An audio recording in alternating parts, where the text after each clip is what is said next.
General Motors recalled over 600,000 trucks for engines that can throw a connecting rod through the block without warning. Toyota has now recalled the same engine 3 separate times, and Ford is replacing entire engine long blocks on brand new vehicles. Not one of these engines failed because of how it was driven. Every single one was broken before the first owner ever turned the key. Today we are counting down 10 of them, and number 1 is sitting under the hood of America's best-selling truck right now. Every number you're about to hear comes from a federal recall, a court filing, or a repair invoice. Let's start the countdown. Number 10. Honda 1.5-liter turbo, 2017 to 2022. CR-V, Civic Accord. Honda sold this engine on 3 promises: power, efficiency, and reliability. 2 out of 3 is not a great score. The 1.5-liter turbocharged 4-cylinder fitted to the CR-V, Civic, and Accord from 2017 to 2022 has a documented oil dilution problem that Honda has never fully recalled in North America. On short trips in cold weather, raw gasoline washes past the piston rings and drips into the oil pan. The gasoline thins the oil. Thin oil does not protect metal. Bearings and rings start wearing faster than they should. That is the first problem. The second is worse. A growing number of these engines are developing head gasket failures, coolant leaking into the cylinders, mixing with the oil, causing misfires, overheating, and in the worst cases, complete engine failure. Canadian class action requests have been filed. Honda issued software updates in some markets. They never issued a full recall in the United States. One owner's CR-V failed at 111,000 kilometers. She asked Honda for help. Honda said no. The head gasket replacement ran over $5,400. In the United States, that same job runs around $3,000 at a dealer before they find whatever else the thin oil chewed up. Number 9. Volkswagen/Audi 2.0-liter EA888 Turbo, 2008 to 2016. One engine, a dozen badges, sold by the millions, and it bleeds 2 ways, oil and coolant, until there is nothing left to protect.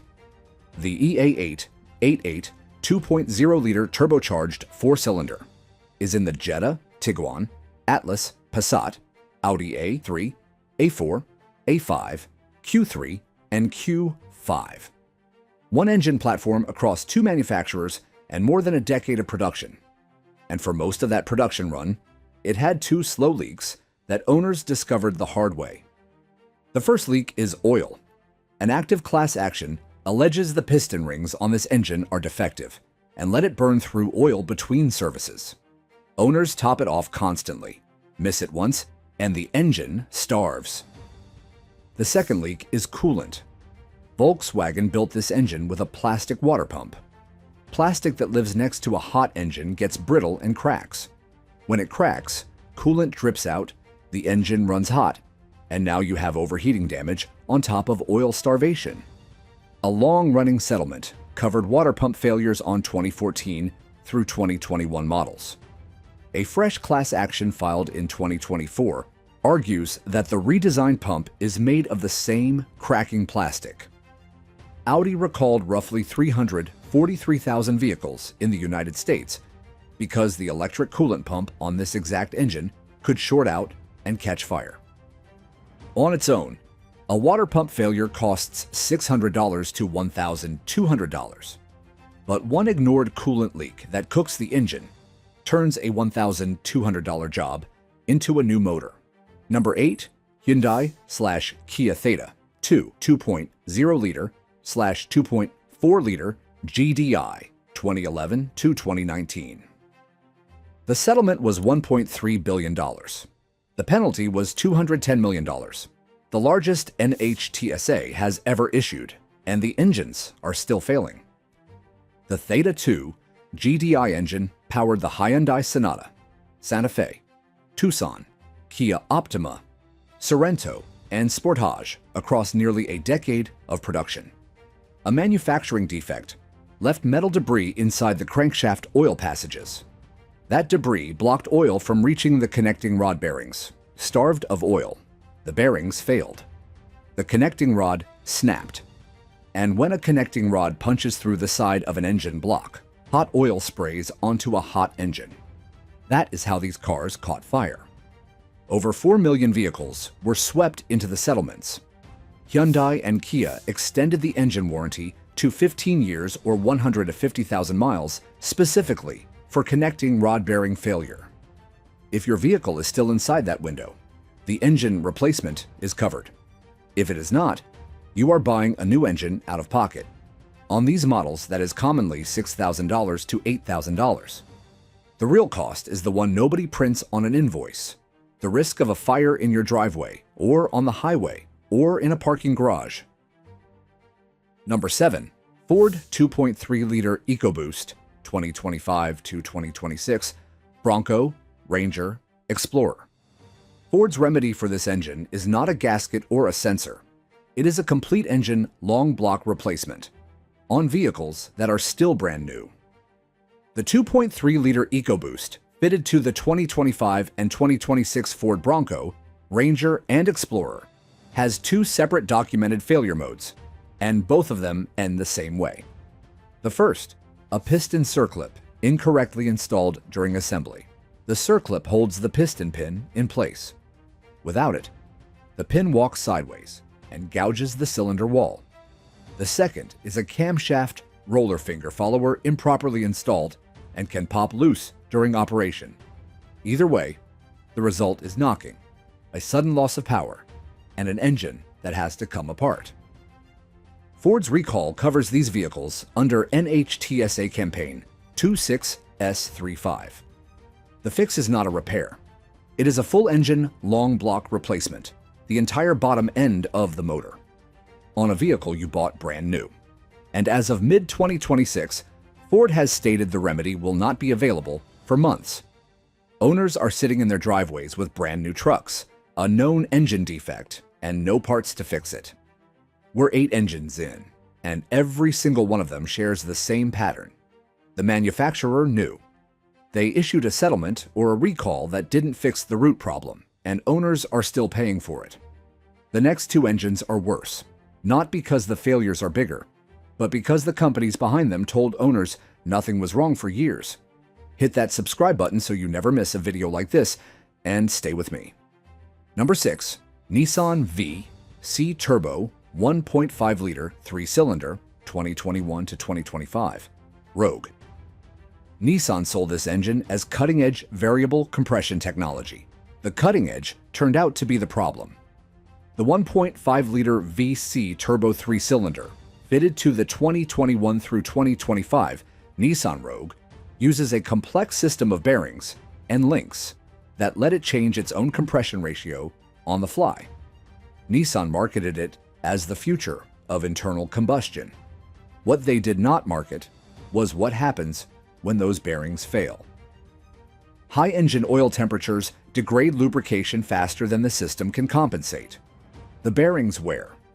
They shed metal into the oil. The metal circulates, scores everything it touches, and eventually, the bearing seizes. When a bearing seizes at speed, you lose power right there in traffic.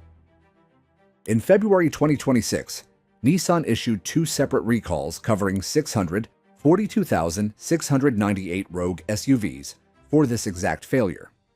The root cause, bearing seizure leading to catastrophic engine damage, loss of motive power, and, in rare cases, hot oil breaching the engine block and creating a fire risk. The engine replacement on a Rogue runs around $8,000 once parts and labor are combined.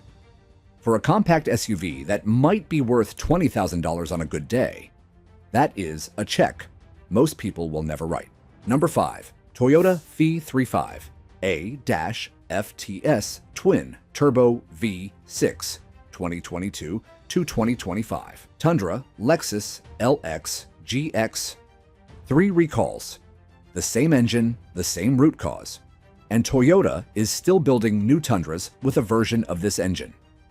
The V35A-FTS Twin Turbo V6 replaced the legendary 5.7-liter V8 in the 2022 Tundra, and it has been recalled 3 separate times for the same fundamental problem.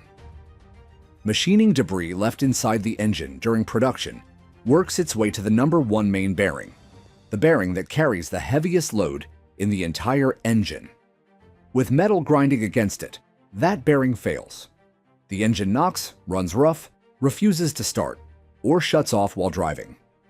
Toyota's first recall in May 2024 covered approximately 102,000 trucks and SUVs.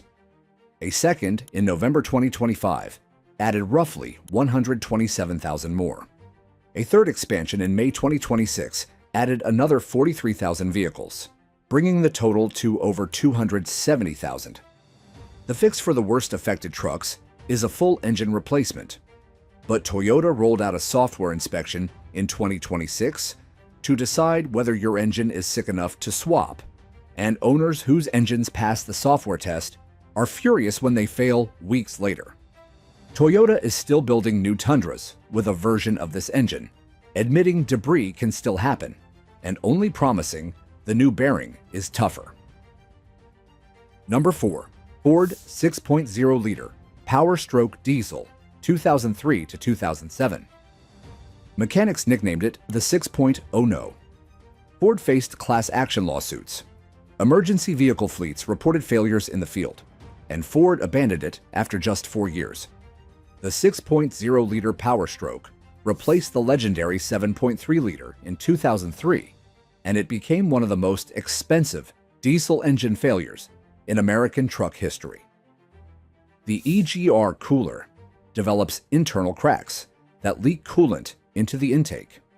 The oil cooler clogs and fails. The head gaskets blow under the pressure of coolant contamination, and the failures chain together. Fix the EGR cooler without addressing the oil cooler, and you are back in the shop within months. Full bulletproofing, replacing the EGR cooler, oil cooler, head studs, water pump, and FICM, runs $7,000 to $10,000 at a shop. On a truck, you might have paid $15,000 for on the used market. One owner documented spending $23,000 in repairs over 3 years, more than the truck was worth, more than he paid for it. These trucks are still on used lots right now, priced attractively, with histories that do not always disclose what has already been spent or what is still coming. Number 3. Chevrolet Silverado / GMC Sierra 6.2-liter L87 V8, 2021 to 2024. GM recalled over 600,000 trucks. Then the government opened a second investigation because the fix is not working. The 6.2-liter L87 V8 fitted to the 2021 through 2024 Silverado 1500, Sierra 1500, Tahoe, Suburban, Yukon, and Escalade has a crankshaft and connecting rod defect that causes sudden, catastrophic engine failure. Out-of-spec crank journals. Manufacturing debris in the oil passages. Bearing damage that leads to complete engine destruction, sometimes at highway speed with no warning at all. GM's recall 25 V274 covers over 500,000 vehicles. GM's official remedy for many trucks was not a new engine. It was an inspection, a switch to thicker 0W40 oil, and a new oil cap. Then the failures kept coming. By early 2026, NHTSA opened a brand new investigation, Recall Query RQ26-001, into whether that fix even works. Regulators are now also looking at 2019 and 2020 trucks that were never part of the original recall at all. Owners who already got the dealer service are the ones the government is now worried about. Out of warranty, dropping a new 6.2-liter V8 into one of these trucks runs $12,000 to $15,000 once the engine and labor are paid for. Number 2. Ford 6.4-liter Power Stroke Diesel, 2008 to 2010. Ford replaced the 6.0-liter with the 6.4-liter and called it Progress. Owners called it something else entirely. The 6.4-liter Power Stroke arrived in 2008 with twin turbos, more power, and a promise that Ford had learned from the 6.0-liter disaster. They had not. The 6.4-liter has 3 catastrophic failure points that make it one of the most expensive diesel engines ever fitted to a production truck. First, fuel dilution. The diesel particulate filter regeneration process injects raw fuel into the exhaust to burn off soot. On the 6.4-liter, that fuel washes past the piston rings and into the oil. Owners following the manufacturer's service schedule were unknowingly running their engines on diluted oil. Bearings failed. Engines seized. Second, cracked pistons. The 6.4-liter runs extremely high cylinder pressures. The pistons crack under the stress, particularly on trucks that tow regularly. By the time you hear the knock, the damage is catastrophic. Third, the DPF system. The diesel particulate filter clogs constantly on trucks used for short trips or light loads. When it clogs, the regeneration cycle runs longer, injects more fuel, dilutes the oil further, and accelerates every other failure on this list. Full engine replacement on a 6.4-liter runs $10,000 to $18,000. Ford discontinued it after just 3 model years. 3 years. That is how quickly the market rejected it. What this means if you own one: avoid any 6.4-liter Super Duty regardless of price, condition, or service history. The failure modes are baked into the design. No version of this engine doesn't eventually present you with a bill that exceeds the truck's value. Number 1. General Motors 6.2-liter L87 V8 post-recall failures, 2019 to 2024. This is the one that should stop every GM truck owner cold, because the government is now investigating whether the recall fix made things worse. We covered the original 6.2-liter recall at number 3. Number 1 is what happened after. NHTSA's Office of Defects Investigation opened recall query RQ2-6-001 specifically because owners who received GM's official recall remedy, the oil change and viscosity switch, are reporting continued engine failures, some catastrophic, some at highway speed, some on trucks that passed GM's own inspection protocol weeks before the engine let go. The investigation is now looking at whether GM's fix is adequate, whether the 2019 and 2020 trucks that were excluded from the original recall should have been included, and whether the 18,000 engines GM estimated would need replacement is actually a significant undercount. One owner brought their 2022 Silverado in for the recall service. The dealer performed the inspection. The truck passed. 6 weeks later, the engine threw a rod at 70 miles per hour on the interstate. The truck was towed. The engine was destroyed. GM's position: the recall was completed. The owner's position: the recall did not work. That owner is not alone. The government is now asking the same question they are asking. This is not a fluke in some niche model. This is the engine in America's best-selling truck. It can fail without warning. The people who already got it fixed are the ones the government is now worried about. And the floor on what this costs out of warranty, $12,000 to $15,000, has not changed. So go back to that dipstick. Pull it, wipe it, pull it again. If the oil smells like gasoline, that is not normal. If it glitters with the tiniest specks of metal when you tilt it in the light, that is not normal. And on the engines we just covered, that is the first sign of exactly what put them on this list. Not one of these engines failed because of how it was driven. Every single one was broken at the factory, on the assembly line, before the first owner ever turned the key. That is not a maintenance problem. That is a manufacturing problem, and you are the one left holding the bill. 10 engines. 10 manufacturers that knew and sold them anyway. Now I want to hear from you. Has any of these engines let you down? Did a 6.2-liter grenade on the highway? Did a Theta II catch fire? Did a Tundra need its third engine replacement? Smash that like. Subscribe to stay ahead of every bad deal on the lot, and I'll see you in the next one.